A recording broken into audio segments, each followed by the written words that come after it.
வணக்கண்ணா. உங்க பேர் என்னங்க? நீங்க என்ன பண்ணிட்டு இருக்கீங்கன்றத சொல்லுங்க. வணக்கம். என் பேர் மணிமாறன். நான் 2015ல 2015 இன்னைக்கு 25 வந்திருக்கேன். 2015ல நான் இங்க விஓவா ஆர்டர் ஆகி நான் ராமநாதபுரம் மாவட்டம் கமுதி வட்டத்தில ஒரு சின்ன வில்லேஜில போய் விஓவா பணியேற்பு செஞ்சேன். நான் பணியேற்பு செஞ்சதுலேருந்து நான் ஃப்ரீ கிளாஸ் எடுத்துட்டு இருந்தேன். அந்த வில்லேஜ்லேருந்து கேட்டிருந்தாங்க, இந்த மாதிரி நீங்கள் கிளாஸ் எடுப்பீங்களா, எனக்கு சொல்லிக் கொடுங்கன்னு. நான் அந்த வில்லேஜில் டெய்லி ஈவினிங் என்னோட வேலை முடிஞ்ச பிறகு அந்த வில்லேஜில் படித்த இளைஞர்களை வர வச்சு டெய்லி சாயந்தரம் அங்கே இருக்கிற தொடக்கப்பள்ளியில் வச்சு டெய்லி சொல்லி கொடுத்துக்கிட்டே இருந்தேன். இப்போ அது தொடர்ச்சியாக நிகழ அந்த மாணவர்கள் வெற்றி பெற்று இப்போ அவங்களும் எங்களுக்கு ஊக்கப்படுத்திக்கிட்டு இருக்காங்க. இப்போ நிறையா மாணவர்கள் அந்த கிராமத்திலேருந்தே ஒரு 25 மாணவர்கள் இங்கே வெற்றி பெற்று இப்போ அரசு பணியில் இருக்காங்க. இப்போ இன்னமும் தொடர்ச்சியாக நாங்கள் அங்கே இலவச வகுப்புகள் எடுத்துகிட்டு வர்றோம். அதுபோக நான் மதுரையில் நான் இருந்த பகுதியில் அங்கேயும் ஃப்ரீ கிளாஸ் ஸ்டார்ட் பண்ணி அந்த தெருவுலையும் பாதி பேரை அரசு பணியாளராக மாற்றிருக்கோம். நம்ம பணிக்கு வந்துட்டா மட்டும் போதாதுன்னு நம்ம குடும்பம் இது மட்டும் தான் முன்னேறும். நம்மளை மாதிரி வழிமுறைகள் தெரியாமல் நிறையா மாணவர்கள் நிறையா பேர் இருக்கிறாங்களா, அவங்களையும் இந்த பகுதிக்கு அழைச்சிட்டு வரணும். இளைஞர்கள் முக்கியமாக கிராமத்தில் இருக்கிறவங்களுக்குலாம், இப்போ எங்கள் கிராமம் பார்த்தீங்கன்னா ராமநாதபுரம் கமுதியில் இருக்கோம்.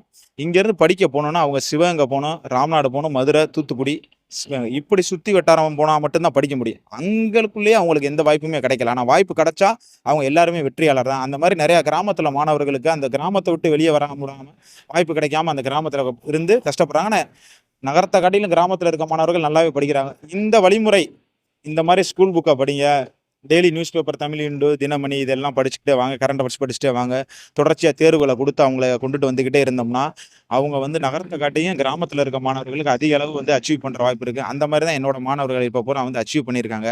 அவங்க பூரா எனக்கு பக்கபலமாக இருந்து எனக்கு பின்னாடி அவங்களும் இப்போ கிளாஸ் எடுக்கிறாங்க. இப்போ நிறையா மாணவர்கள் எங்கிட்ட படிச்சுட்டு இருக்காங்க. இன்னைக்கு கூட எங்களுக்கு 3 மாணவர்கள் இன்னைக்கு ஆர்டர் வாங்கியிருக்காங்க. நாளைக்கு நாளை கழிச்சு தொடர்ச்சியாக எங்கள் மாணவர்கள் வந்துக்கிட்டே இருக்காங்க இங்கே ஆர்டர் வாங்குறதுக்கு. நீங்க என்ன படிச்சிருக்கீங்க சார்? நான் எம்காம் எம்ஃபில் படிச்சிருக்கேன்.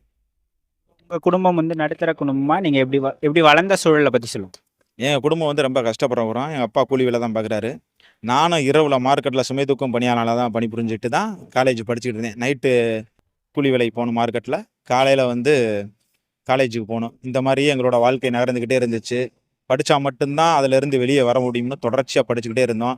இப்போ நாங்கள் படித்து வெளியே நாங்கள் பட்ட கஷ்டத்தை யாரும் படக்கூடாதுன்றதுக்காக அனைவருக்கும் இலவச பயிற்சி எடுத்து எல்லாருமே அரசு பண்ணி வர கொண்டு வந்துட்டுருக்கோம். எப்போ வந்ததுன்னு சொல்லுங்க. முதல்ல நீங்கள் 2015ல் வேலைக்கு போனீங்க. இந்த மாதிரி நம்ம படித்து வந்துட்டோம், மற்றவங்களுக்கும் சொல்லிக் கொடுக்கணும், நம்ம கிராமத்தில் இருக்கிறவங்களையும் அரசு பணிக்கு கொண்டு வரணும் அப்படின்ற தாட் எப்போ வந்ததுங்க?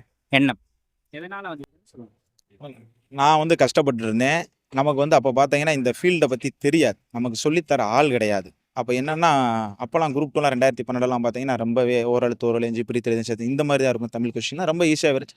அந்த டயத்தில் நமக்கு சொல்லி இப்படி ஒரு ஃபீல்டு இருக்குது, போய் இதை சூஸ் பண்ணி படிங்கன்னு சொல்கிறதுக்கு அங்கே ஆள் இல்லை. நம்மளே நம்ம நண்பர்கள் கூட தட்டி தரு மாதிரி படித்து உள்ளே வந்துட்டோம். அப்போ நம்மளும் அதே மாதிரியே போயிட்டா அந்த விவரங்கள் தெரியாமல் நிறையா மாணவர்கள் வேறு பாதையிலையோ ஒரு ப்ரைவேட்லையோ, இப்போ பார்த்தீங்கன்னா சொமேட்டோ, ஸ்விக்கி எல்லாத்துலேயும் ப்ரைவேட்டில் தான் நிறையா மாணவர்கள் வேலை பார்த்துட்டு இருக்காங்க. ரயில்வே இருக்குது, எஸ்எஸ்சி, ஜிடி ஏகப்பட்ட வாய்ப்புகள் கொட்டி கிடக்கு இங்கே நம்ம தமிழ்நாட்டுக்கே. மாணவர்கள் நல்லா நம்ம எல்லாருமே பிரில்லியண்டான மாணவர்கள் தான். ஆனால் வழிமுறை தெரியாமல் தான் போய் அவங்க இந்த மாதிரி பார்ட் டைம் ஜாப் அப்படின்னு ஒர்க் பண்ணி அவங்க வாழ்க்கையை நகர்த்திக்கிட்டு இருக்காங்க. அவங்களாம் தொடர்ச்சியாக படித்தா அனைவருமே அரசு பணிக்கு வரலான்றதுனால நம்மளும் அதே மாதிரி நாங்கள் அந்த கிராமத்தில் நம்ம வழிமுறையை நம்ம எப்படி வந்தோம் அந்த மாதிரி அவர்களையும் சொல்லி கொண்டு வந்தோம். இன்றைக்கி அதே மாதிரி அந்த வெற்றி இலக்கை அடைஞ்சிட்டோம். இப்போ நீங்கள் 2015லேயே போனதால் அப்போலேருந்து இப்போ நிறைய சிலபஸ் மாறி இருக்கு இல்லையா? நிறைய மாறி இருக்கு, நிறைய கடினமாகவும் ஆக்கப்பட்டிருக்கு. இப்போ நீங்கள் வழிமுறைகளை சொல்லலாம், இந்த மாதிரி படிங்கன்ட்டு. எப்படி கிளாஸஸ்லாம் எடுக்கிறீங்க? அதுக்கு என்ன மாதிரி ஒர்க் அவுட் பண்ணுறீங்க? நீங்கள் அதுக்கு தயாராகணும் இல்லையா? உங்களை எப்படி அதுக்காக ஒர்க் பண்ணிகிட்டு இருக்கீங்க? ஒரு கிளாஸ் சும்மா போய் எடுத்துட முடியாது. ஏன்னா மாணவர்கள் பாடம் நடத்தலையே டவுட்டு கேட்க ஆரம்பிச்சுருவாங்க. அதுக்கு நம்ம பதில் வேற சொல்லலாம். அப்படிங்கிறப்ப சிலபஸ் சேஞ்ச் ஆக அந்த சிலபஸ் படி என்ன சிலபஸ் இருக்கோ அந்த சிலபஸ் தான். போன சிலபஸ் பார்த்தீங்கன்னா தமிழில் பார்த்தீங்கன்னா இலக்கியம்லாம் இருந்திருக்கும். ஆழ்வார், நாயன்மார்கள், ஸ்கூல் புக்கு அந்த கண்டென்ட் என்ன வருதோ, போன சிற்றிலக்கியம் இதில் எல்லாம் கொஸ்டின் கண்டிப்பாக ரிவைஸ் ஆகிட்டே இருக்கும். அது மாதிரி அந்த மாதிரி சப்ஜெக்டாக தான் போன வட்டம்லாம் ஃபுல்லாக எடுத்துகிட்டே இருந்தோம். வட்டம் மாறினோன்னே அடுத்து பூரா இலக்கணம் பக்கம் வந்துட்டாங்க. அதனால் தொடர்ச்சியாக இப்போ இலக்கணத்தை ஃபோக்கஸ் பண்ணி நாங்கள் ஃபுல்லாக தமிழுக்கு ஃபுல்லாக இலக்கணமும், ஜிகே, ஸ்கூல் புக்கு இதை தான் கவர் பண்ணி சிலபஸ் மாற நாங்கள் எங்களை மாற்றிக்கிட்டே வந்துக்கிட்டே இருக்கோம். அதனால் எங்களுக்கு தொடர்ச்சியாகவும் வெற்றி வந்துக்கிட்டே இருக்கும். தமிழுக்கு மட்டும் சொல்லுங்கள். இப்போ தமிழ் இருக்க கடினமாகிட்டே இருக்கு இல்லையா? இப்போ கேள்வி கேட்குற விதம் மாறிக்கிட்டே இருக்குது, டஃப்னஸ் கூட்டிக்கிட்டே இருக்கு இல்லையா? இனி வரும் காலங்களில் புதுசாக படிக்கிறவங்க இல்லை தமிழ் இப்போ படிக்க ஆரம்பிக்கிறாங்க அப்படின்னா என்ன மாதிரி படிக்கலாம்? பள்ளி பாட புத்தகங்கள் மட்டும் போதுமா? இல்லை வெளியே எதனா சோர்ஸ் புக்ஸ் படிக்கணுமா? அதை பற்றி சொல்லுங்கள் சார். இப்போ போன இந்த குரூப் 4 கேள்விலாம் பார்த்தீங்கன்னா, தமிழ் கொஞ்சம் கடினமா தான் இருந்துச்சு. அது இலக்கணத்த ஆழ்ந்த லெவல்ல அடிப்படை புரிதலோட படிச்சுட்டு வந்துட்டாங்கன்னா, அவங்களுக்கு போக போக அது எளிமையா மாறிரும். அடிப்படை புரிதல் இல்லாம மனப்பாடம் மாரி கொண்டு வந்தாங்கன்னா, அவங்களுக்கு கஷ்டம் தான். இப்ப எங்க மாணவர்களுக்கெல்லாம் நாங்க அடிப்படையோட பயிற்சி அளித்து, அதற்கான எக்ஸாம்பிளையுமே குடுத்து, புத்தகம் வெளிய எல்லாமே ஃபாலோ பண்ணி அவங்களுக்கு தொடர்ச்சியா பண்ணிக்கிட்டே வர்றோம். அதனால ஆரம்பமே பேஸ்மெண்ட்டே நல்லா ஸ்ட்ராங்கா அவங்களுக்கு இலக்கணத்த புரிதலோட எடுத்துருவோம். ஒவ்வொரு டாபிக் வைஸாவே பிரிச்சு, பிரிச்சு சிலபஸ் வைஸாவே ஒவ்வொன்னா எடுத்து எக்ஸாம்பிள குடுத்து, செய்ய குடுத்து, டெஸ்ட் போட்டு, நல்லா அவங்கள மெருகேற்றி மட்டும் தான் கொண்டு வரதான் அது இருக்கு. இன்னமுமே எஃபோர்ட் போட்டுக்கிட்டு இருக்கோம் அதுக்காக நாங்க. நீங்கள் ஏற்கனவே பணியில் இருக்கீங்க இல்லையா? அப்போ அவங்களுக்கே நிறைய வேலைகள் இருக்கும். அந்த வேலைகள் பாடல திரும்ப ஸ்டூடெண்ட்ஸ்க்காக படிச்சுட்டு கிளாஸ் எடுக்கிறது ஒரு எப்படி சொல்கிறது, நேரம் இருக்குங்களா உங்களுக்கு? உங்கள் குடும்பத்தை பார்க்குறதுக்கும் இந்த வேலை செய்கிறதுக்கும் நீங்கள் ஒர்க் பண்ணுற வேலை பார்க்குறதுக்கும் எல்லாத்துக்குமே நேரம் இருக்குங்களா? நேரம் இல்ல தான். வேலையும் நமக்கு கடினமா இருக்கு. இந்த இப்ப எஸ்ஆர்எம்லேருந்து எல்லா வேலையுமே ஃபுல்லா நாங்க தான் பார்த்துட்டு இருக்கோம். ஆனாலும் நம்ம போகலைன்னா அந்த மாணவர்கள் ஒரு 50 பேர் நமக்காக காத்துட்டு இருப்பாங்க. அவங்கள காக்கவும் வைக்கக்கூடாதுன்ட்டு, நான் விடிய காலையில 4 மணிக்கு எந்திரிச்சு கிளாஸ் எடுக்க போணும்னா, நான் என்னோட என்ன சப்ஜெக்ட் எடுக்க போறேனோ அத ப்ரிப்பேர் பண்ணிட்டு தான் நான் கிளாஸுக்கே போவேன். அதற்கான நேரத்த நான் கொஞ்சம் திருடிக்கிறேன். எனக்காக வேலை முடிஞ்சது போக, வேலையில எந்த இதுவும் இருக்கக்கூடாது. வேலைய முடிச்சுட்டு, அது போக இந்த சனி, ஞாயிறுல ஃபேமிலிய கொஞ்சம் பார்க்க முடியல.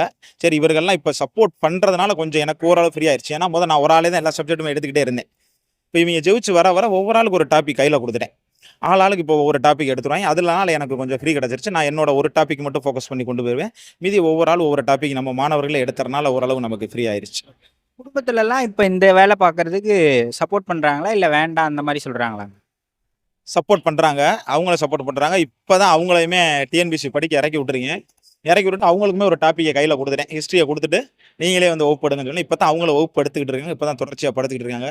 அடுத்த முறை அவங்களும் ரிசல்ட் எடுப்பாங்கன்ற ஒரு நம்பிக்கையில சொல்றேன். உங்களுடைய மாணவர்கள் நிறைய பேர் வெற்றி பெற்றிருப்பாங்க. அதில் யாருடைய வெற்றி உங்களுக்கு தனிப்பட்ட முறையில் ரொம்ப சந்தோஷத்தை கொடுத்ததுன்னா யாருடைய வெற்றியை சொல்லுவாங்க? ரொம்ப கஷ்டப்பட்டவங்க அந்த மாதிரி கேட்குறேன். யாருடைய உங்கள் மாணவருடைய வெற்றி உங்களுக்கு அதீத மகிழ்ச்சியை கொடுத்தது அப்படின்னு கேட்குறேன். நான் கேட்டா எல்லா மாணவர் வெற்றியுமே அதிக மகிழ்ச்சியை தான் எனக்கு கொடுக்கும். ஏன்னா எல்லாருமே ரொம்ப கஷ்ட சூழ்நிலையில இருந்து வந்தவங்க தான். ஒவ்வொரு ஆள் வெற்றி ரொம்ப முக்கியத்துவம். ஏன்னா அவனோட அடுத்த தலைமுறையே இதனால மாறும். அதனால ஒவ்வொரு வெற்றியுமே எங்களுக்கு ரொம்ப முக்கியமான வெற்றி தான்.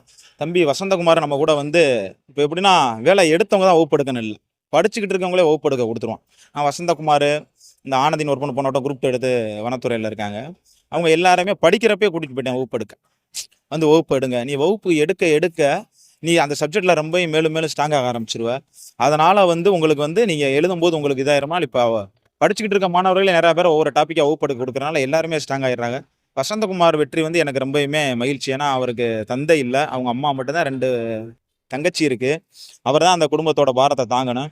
அவர் வெற்றியை ரொம்ப எதிர்பார்த்துட்டு இருந்தேன். இன்னைக்கு தான் அந்த வெற்றி எங்களுக்கு கிடைச்சிருக்கு. அந்த வெற்றி தான் எனக்கு மிக மகிழ்ச்சியாகவும் இருக்கு.